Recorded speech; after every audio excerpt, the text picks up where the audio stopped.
In the last part of the series, part 23, we saw Yahshua teaching us about faith. The disciples lacked faith in the storm. Yahshua asked them why they have such little faith. He healed a woman who was bleeding for the past 12 years, but had faith that if she just touched Yahshua's clothes, she would be healed. Her faith made it so that she was healed, because he did not know who it was that had touched him. Her faith made it so. Then there were two blind and deaf men that were healed because they believed it to be so. We realize that faith is huge and absolutely necessary. When we have a lack of faith, we don't allow him to work fully through us. So we must let go of fear. Do not fear, only believe. This is how we live out the calling he has for each of us. Do you know that he has a purpose for you? Each and every one of us has a purpose. We all have different missions, but collectively all for the same purpose. The modern church today has watered us down and tamed our purpose. We have been conditioned to just serve him in a church organization, getting up every Saturday or Sunday, praising him and hearing a sermon. And as this has gone on over the years, the church has lost its power. The majority are not walking in their own assignments, leaving it only to the pastors and elders of the church. We have jobs and purposes that are not being fulfilled, and it's time that every one of us recognize it and walk in it. The Apostle Paul writes in Ephesians chapter 4, verse 11 through 13, "And he himself gave some to be apostles, some prophets, some evangelists, and some pastors and teachers, for the equipping of the saints, for the work of ministry, for the edifying of the body of Messiah, till we all come to the unity of the faith and of the knowledge of the Son of Elohim, to a perfect man, to the measure of the stature of the fullness of Messiah." Do you understand that? These are jobs. And if you are a believer, one of these roles, or maybe a few of them, is your responsibility. It's more than you just being a church member. Some are evangelists, which is a person who seeks to convert others to the faith in Messiah, to be set apart. Many of you will find that this is the role that you are given. Go tell the good news. There are prophets. If you remember from the Old Testament, a prophet wasn't just one who spoke about the future, but they also spoke in authority for the will of Yahweh. They brought back correctness. There's also pastors and teachers. This definition is a little watered down today. It's more than just starting a church organization and being head of it. That actually isn't even what the role is. The proper word for it would be shepherd, tending to the flock. The Father sends others in the faith from those other roles, and the shepherd tends that flock, teaching and edifying in sound doctrine, not to promote themselves, but to keep the flock fed and protected in the word. It's not what most of us see and know today. What is commonly known and seen today is a primary reason why so many people are leaving the faith, but that's another topic I can discuss at a later time. The last role that there is an apostle, and other than evangelists, this is another role that most of us will fall in. And that's what we will discuss in this part. The Father is commissioning you today. This is what has been placed on my spirit. All of you who believe in Yahshua, it's time you understand what your role as an apostle is so that you can walk in it. Let's begin. So we last left Yahshua leaving the town after healing the blind and deaf men. He went out from there and came to his own country, and his disciples followed him. And when the Sabbath had come, he began to teach in the synagogue. And many hearing him were astonished, saying, "Where did this man get these things? And what wisdom is this which is given to him, that such mighty works are performed by his hands? Is this not the carpenter, the son of Mary, and brother of James, Joseph, Judas, and Simon? And are not his sisters here with us?" And they were offended at him. But Yahshua said to them, "A prophet is not without honor, except in his own country, among his own relatives, and in his own house." Now he could not do mighty work there, except that he laid his hands on a few sick people and healed them. And he marveled because of their unbelief. Then he went about the villages in a circuit, teaching. Again, he went back to Nazareth and was rejected. After all that experience he had in his Galilean ministry, all the people he touched and healed, even with all the word that spread about him, his own people still couldn't receive him. They were impressed too. They wondered about where he got his wisdom from. So they knew he was special, but they couldn't get past their view of him growing up in the town. This is often what many of you will experience, and for most of us it will be even tougher, because after we are saved and born again, being a new creation, people will still remember the old person. And maybe the old person wasn't the nicest, or humblest, or sweetest. Maybe you did a lot of things that hurt a lot of people. Maybe your family just wants to look at you as the youngin' and can't get past that. Like Yahshua said, a prophet is not without honor except in his own country, among his own relatives, and in his own house. It's so true. Your country may be your hometown. Like he mentioned, your relatives, your family, or your old group of friends. Maybe it's your spouse, or your boyfriend, or your girlfriend. Maybe you were one way all your life, and they only knew you being a certain way, and now the Spirit is working hard in you, and they can't accept it. Remember, if it happened to him, it will happen to you.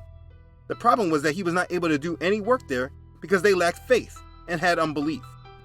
And that's probably what bothers you the most with those that reject you.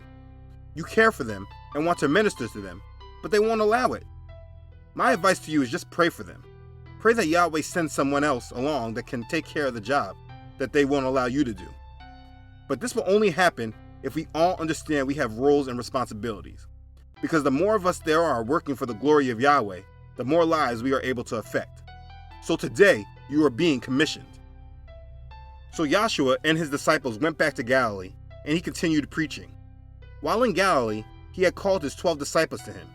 He gave them power over unclean spirits, to cast them out, and to heal all kinds of sickness and all kinds of disease. Now the names of the 12 apostles are these. First, Simon, who is called Peter, and Andrew his brother, James the son of Zebedee, and John his brother, Philip and Bartholomew, Thomas and Matthew the tax collector, James the son of Alphaeus and Lebbaeus, whose surname was Thaddeus, Simon the Canaanite, and Judas Iscariot, who also betrayed him. These 12 Yahshua sent out and commanded them, saying, "Do not go into the way of the Gentiles, and do not enter a city of the Samaritans, but go rather to the lost sheep of the house of Israel. And as you go, preach, saying, the kingdom of heaven is at hand. Heal the sick, cleanse the lepers, raise the dead, cast out demons.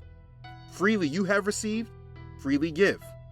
Provide neither gold nor silver nor copper in your money belts, nor bag for your journey, nor 2 tunics, nor sandals, nor staffs, for a worker is worthy of his food. Now whatever city or town you enter, acquire who in it is worthy, and stay there till you go out. And when you go into a household, greet it. If the household is worthy, let your peace come upon it. But if it is not worthy, let your peace return to you. And whoever will not receive you, nor hear your words, when you depart from the house or city, shake off the dust from your feet.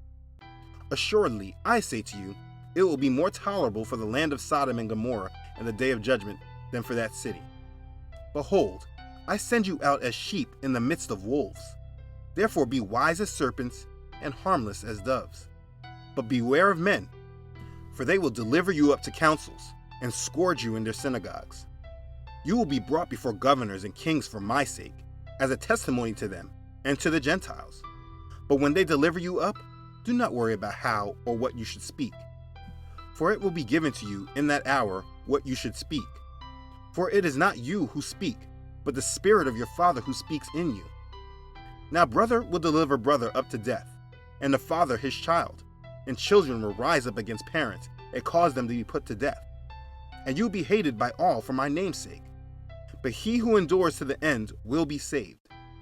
When they persecute you in this city, flee to another. For assuredly I say to you, you will not have gone through the cities of Israel before the Son of Man comes. A disciple is not above his teacher, nor a servant above his master. It is enough for a disciple that he be like his teacher, and a servant like his master. If they have called the master of the house Beelzebub, how much more will they call those of his household? Therefore do not fear them, for there is nothing covered that will not be revealed, and hidden that will not be known. Whatever I tell you in the dark, speak in the light, and what you hear in the ear, preach on the housetops. And do not fear those who kill the body, but cannot kill the soul, but rather fear him who is able to destroy both soul and body in hell. Are not 2 sparrows sold for a copper coin, and not one of them falls to the ground apart from your Father's will? But the very hairs of your head are all numbered. Do not fear, therefore. You are of more value than many sparrows. Therefore, whoever confesses me before men, him I will also confess before my Father who is in heaven. But whoever denies me before men, him I will also deny before my Father who is in heaven. Do not think that I came to bring peace on earth. I did not come to bring peace, but a sword. For I have come to set a man against his father, a daughter against her mother, and a daughter-in-law against her mother-in-law. And a man's enemy will be those of his own household. He who loves the father or mother more than me is not worthy of me. And he who loves son or daughter more than me is not worthy of me. And he who does not take his stake and follow after me is not worthy of me. He who finds his life will lose it, and he who loses his life for my sake will find it. He who receives you receives me, and he who receives me receives him who sent me. He who receives a prophet in the name of a prophet shall receive a prophet's reward, and he who receives a righteous man in the name of a righteous man shall receive a righteous man's reward. And whoever gives one of these little ones only a cup of cold water in the name of a disciple, assuredly I say to you, he shall by no means lose his reward. Now it came to pass, when Yahshua finished commanding his 12 disciples, that he departed from there to teach and preach in their cities. Okay, so he gave us a lot to understand and follow. When he speaks like this, I encourage you to read these over and over again. He covers so many different things. It may speak to you in one way at first, and the next time you hear it, the Spirit is revealing something else to you. But he commissioned these apostles and sent them out on their own. Don't just take those words and attach it to the 12. Much of that is all for us. Have you ever looked for a job and read through a job description? Matthew chapter 10 is absolutely the same thing. Read it on your own like that and apply it to yourself. It allows you to understand your role and have proper expectations. So let's review it. So early on in the gospel and in the beginning of this chapter, the 12 were labeled as disciples. They were learning and following him, understanding him and what he came to do. But now they're called apostles. They were given authority now. They are sent out in the world with authority. So it's important that you recognize this. Though many of you are born again, you still may not be at the disciple level. You haven't spent enough time getting to know him and understand him. You are not ready yet to go out and proclaim him to the world, because you don't know about him enough yet. You may still be at a disciple level. But as the apostles are examples, you are not meant to stay at this level long. Feed on his word, learn and understand him. There are too many of us that stay at the disciple level for way too long. Read his word and gain your authority. Now, just so this is understood, and this will be covered more in depth when we get to Matthew chapter 15, but Yahshua sent the apostles out to the Israelites first. They were not to go the way of the Gentiles and of the Samaritans yet. Israel was the one receiving the prophecy of the Messiah. If anyone was going to believe in the apostles, it would be Israel. Plus, they were the chosen carriers of the Abrahamic covenant to the world. Now, if this was Yahshua's only words, then I would also be the one that says that Yahshua is only for Israel. But after his resurrection, he did not give the same directives. Matthew chapter 28, verses 19 through 20 says, "Go therefore and make disciples of all the nations, baptizing them in the name of the Father and of the Son and of the Holy Spirit, teaching them to observe all things that I have commanded you. And lo, I am with you always, even to the end of the age." So this is the second part of this commission. Your job as an apostle is to create disciples of all the nations, teaching them to observe all that Yahshua has commanded. Go and create disciples. The disciples will turn to apostles. As apostles, they were given authority to heal the sick, cleanse the lepers, raise the dead, and cast out demons. It's probably thought that you were not able to carry out these commissions as the apostles did, maybe because that was a different time. In the next part of the series, we will hear how successful the apostles were at their own commission. Not to get ahead of the scriptures, but they had trouble because they had unbelief. And as an apostle, your power will be limited by your lack of faith and belief. This is not easy to have today. If the world has told you something can't be done all your life, it's very difficult to completely change your mindset. But the more belief you have, the more power you have. So whatever doubt or unbelief you have in the back of your mind, you need to handle it and be rid of it. Your lack of faith and your unbelief will limit your power as an apostle. When he spoke about what to take with them, this was because of the length of their mission.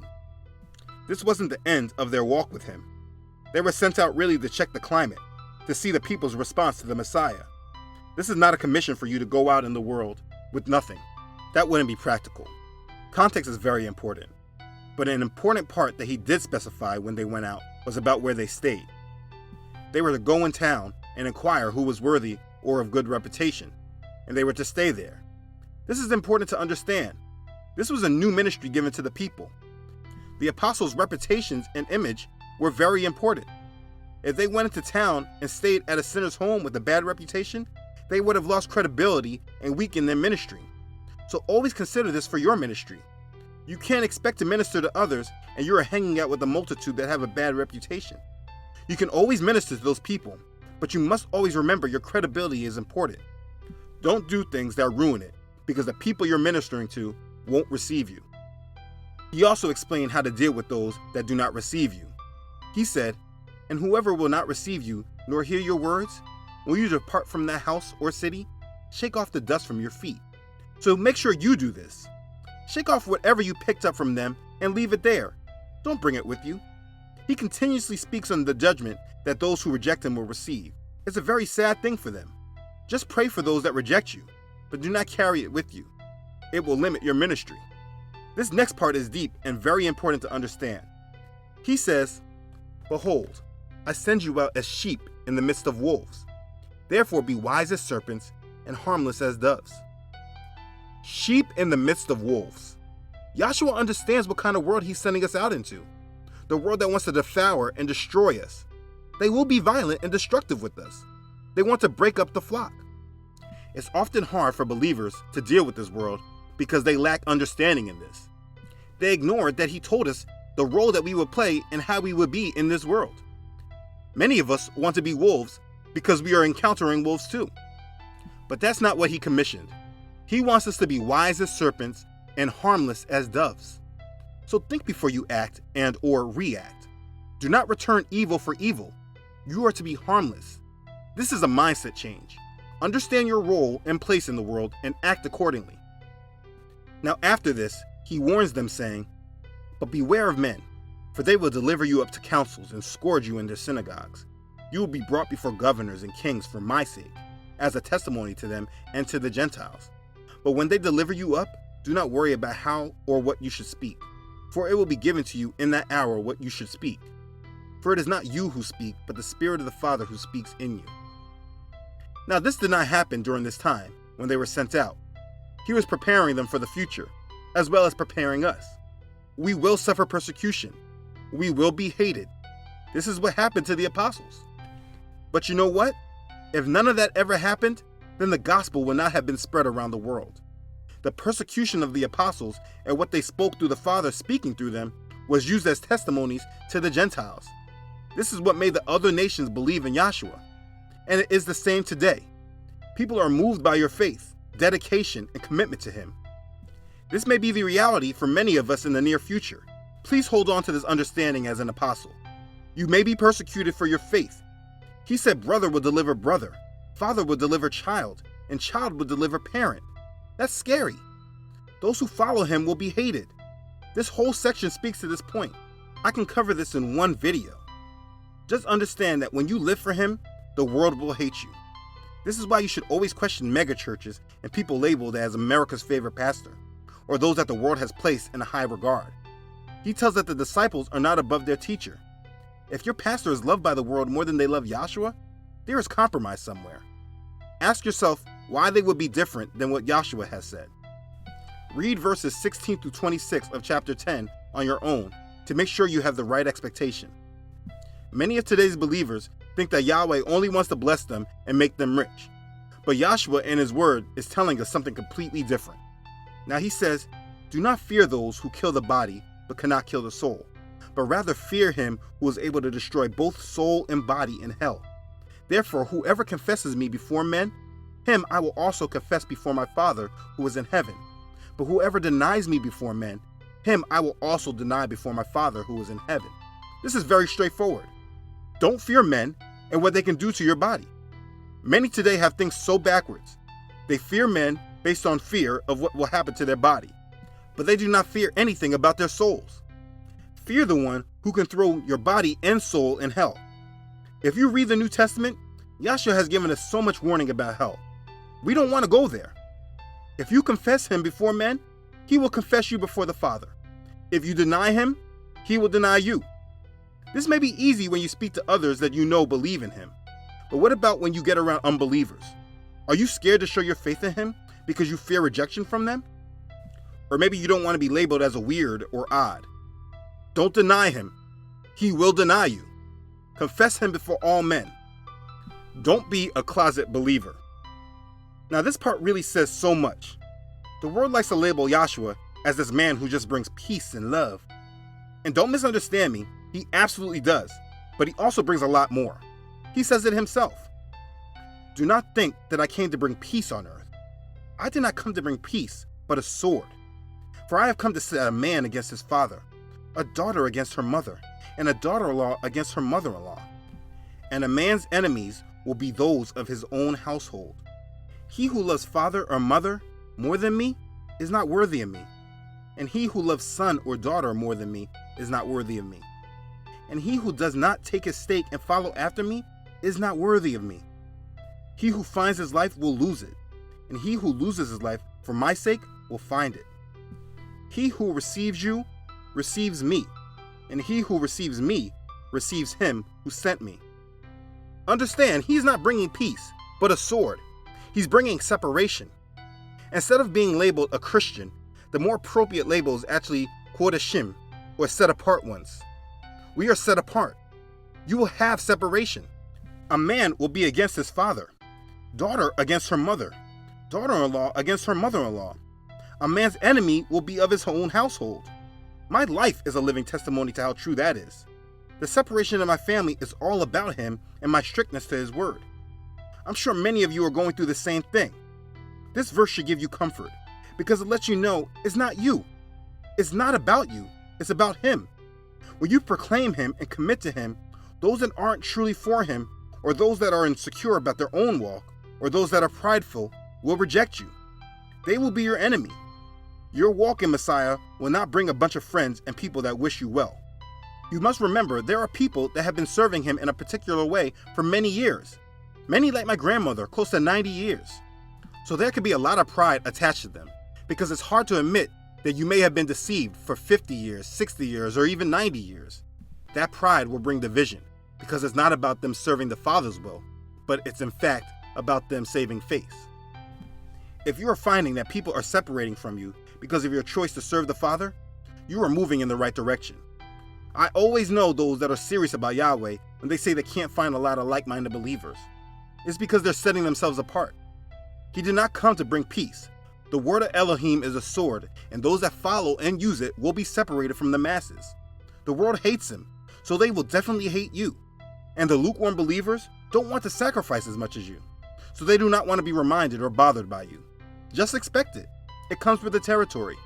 Loving your father or mother more than him makes them an idol. Loving your children more than him makes them an idol. If you make a decision to please your family rather than serving him, you're not worthy of him. Nothing should come before him. If your family rejects you because of your decision to serve him, pray for your family, but don't let that stop you from serving him. If you love them more than you love him, you are not worthy of him and you will be rejected by him. I know that's heavy, but you can't say he wasn't clear about this. Now I want to make this clear. I'm not saying don't love your family. I'm not saying that at all. What I'm saying is that you cannot put them before Yahweh. Nothing comes before him. He gave you everything you have. Anything you place in priority of him is an idol. Please watch my Bible study video on idols to gain more understanding on this point. I also want to add that maybe it was you that rejected your family because you weren't ready to receive what they were bringing to you. Yes, you made a mistake, but you don't have to live with it forever. The only thing that is holding you back is pride. Your pride is not worth going to hell for. If the one you wronged is truly a believer, they will be ecstatic for your new understanding. It's not about them. It's always been about you and your soul. Please know that. The last point I'll make within this job description Yahshua says, "He who receives you, receives me, and he who receives me, receives him who sent me." When people receive you as an apostle, they are receiving Yahshua. And if they are receiving Yahshua, they are receiving Yahweh. And this is cause for a joyous celebration. I am truly grateful for all who watch this series and have received Yahshua in their hearts. He will receive you as well. Continue to live for him. Understand, he does not want you to lose the joys of the next life in the kingdom of heaven because you're focused on the pleasures of this world today. This world is fallen. This world is not worth it. It's more like an audition for those who will serve him in his kingdom. You have heard a lot about your job description as an apostle. Before we tie it all up, let's review some of the main points you should take from this part in the series. 1. Your job as an apostle is to create disciples of all the nations, teaching them to observe all that Yahshua has commanded. 2. Your lack of faith and your unbelief will limit your power as an apostle. 3. Remember, your credibility is important. Don't do things and be amongst those that ruin it. You can always minister to them, but protect your image. 4. Pray for those that reject you, but do not carry it with you. You were sent out as sheep in the midst of wolves. Be wise as serpents and harmless as doves. This is a mindset change. Understand your role and place in the world and act accordingly. 5. You may be persecuted for your faith. 6. Read Matthew chapter 10, verses 16 through 26 on your own to make sure you have the right job expectation. 7. Do not fear those who kill the body but cannot kill the soul, but rather fear him who is able to destroy both soul and body in hell. 8. If you confess him before men, he will confess you before the Father. If you deny him, he will deny you. 9. Yahshua did not come to bring peace on earth. He did not come to bring peace, but a sword. He brought division between those that live truly for him and those that don't. 10. Your enemies can be those of your own household. 11. He who loves their father or mother more than Yahshua is not worthy of him. And he who loves their son or daughter more than him is not worthy of him. And he who does not take his stake and follow after him is not worthy of him. 12. He who receives you receives Yahshua, and he who receives Yahshua receives him who sent Yahshua. So you have the full understanding of the job description of an apostle. This job is not easy. No, I won't give you any false expectations. You will most assuredly run into problems and tribulation, heartache and pain, but it's the best decision you will ever make. If you are at a level of a disciple, please read and study diligently and gain your authority. You have the Holy Spirit, so all you must do is understand and recognize your power and authority. A big problem that we have right now is that there are many out there that want to be baptized, and there are not enough true apostles to do it. I'm calling upon you that believes in Yahshua to take up your authority and become an apostle. You have an assignment. Understand, not everyone has ears to hear. You're special, and you need to walk in that awareness. The world hates you. Let's just get that out the way. You may be persecuted. Go in with that understanding. The reason so many people fail the job today is because they haven't been taught that this should be an expectation. You may have no friends and not many people to talk to. Remember, you're living in the most wicked time in history. True believers are not in the abundance. They are scattered around the world. Walk in your calling. Walk in your authority. Know what it is and live through it. You are a chosen generation, a royal priesthood, a holy nation, his own special people, that you may proclaim the praises of him who called you out of darkness into his marvelous light. Walk as you believe it. You have been commissioned. Go out in the world and preach the good news. Create disciples and baptize those who want to be of the faith. No more sitting silent at church. No more sitting silent in your home.